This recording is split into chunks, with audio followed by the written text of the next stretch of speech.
Welcome back to Headlines. I'm Wes Austin, and these are today's top stories. A new poll found former President Trump and Kamala Harris in a dead heat in 7 critical battleground states. The survey was conducted by Ipsos in the 7 key swing states of Michigan, Pennsylvania, Wisconsin, Georgia, North Carolina, Arizona, and Nevada. In these 7 states, Harris received 42% of the vote, Trump was at 40%, and Robert F. Kennedy was at 5%. Ipsos did state that the results were well within the margin of error. According to the poll, inflation and immigration were the most pressing issues in voters' minds.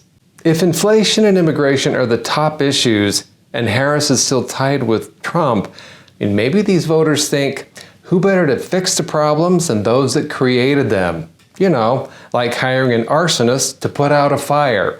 Or maybe those 42% for Harris just really like paying double for everything. Harris responded to the poll results by laughing nervously for 45 seconds straight and then changing the subject to her childhood love of school buses. The pollsters said that they didn't have enough time to effectively survey the impact of Tim Walz being on Kamala's ticket. Tim Walz, the governor of Minnesota and apparently an active Navy SEAL who is a member of SEAL Team 6, or at least that's what he said at his last press conference. On Thursday, Governor Gavin Newsom was spotted doing something rare for a politician, actually doing some manual labor. Okay, he was pretending to do manual labor. He was apparently cleaning up a homeless encampment under a section of a freeway in California. Is President Xi Jinping visiting again? California has approximately 180,000 homeless people, which is about 1/3 of the nation's total homelessness population. Homelessness is a huge issue in California. If there was only someone in charge of the entire state who could do something about it.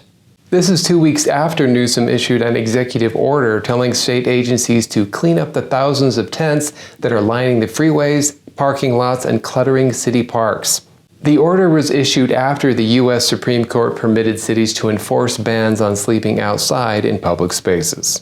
It's nice that they got some footage of Newsom pretending to clean things up.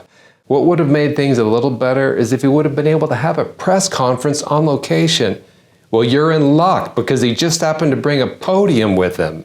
Cities can do their part, but the state's unprecedented billions and billions of dollars support. I'm not interested in providing that support and not seeing the results. I'm a taxpayer, not just the governor. The homeless crisis in California is out of control. It's almost like the guy in charge has been busy staging photo ops instead of fixing the problem. Who would have thought that the answer to homelessness involved a PR team and a well-orchestrated cleanup scene? That's a wrap! Vice President Kamala Harris has been facing criticism for not holding a press conference or interview since becoming the Democratic presidential candidate. Former President Trump recently held a lengthy news conference, and then Harris took less than 2 minutes on a Michigan tarmac. Finally, after 18 days with no press conference, Kamala took some questions. There's been a lot of questions about when you're going to sit down for your first interview since being the nominee. Do you have any update on that? I've talked to my team. I want us to get an interview scheduled before the end of the month. They've got 2 minutes where she'll talk, and the question they ask her is why she isn't taking more questions.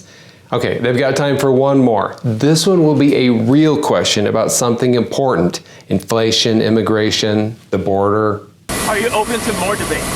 I am happy to have that conversation about an additional debate for after September 10th. That was it. That was the 2 minutes of press in 18 days for Kamala. And they spent those 2 minutes talking about why they haven't been talking and when they might be talking. Much more important than, actually talking. Who needs to hear a candidate talk about where they stand on the issues before an election? It's so much more fun to be surprised, isn't it? Kamala, looking forward to your upcoming press conference where you will explain why you haven't had one yet and why you should schedule one soon. In her pursuit to boldly pursue equity, Delta's chief DEI officer has decided that the phrase, ladies and gentlemen, isn't inclusive enough. Because, addressing passengers as ladies and gentlemen is the real problem here, not the fact that Delta's planes occasionally play a game of, guess what just fell off? I know what you're thinking. Hasn't Delta really had parts literally fall off of their planes while in flight? Yes, they have. So it seems like their money would be better spent on maintenance and safety and, keeping the planes together while they're flying, and maybe less money on DEI. Well, that's where you're wrong.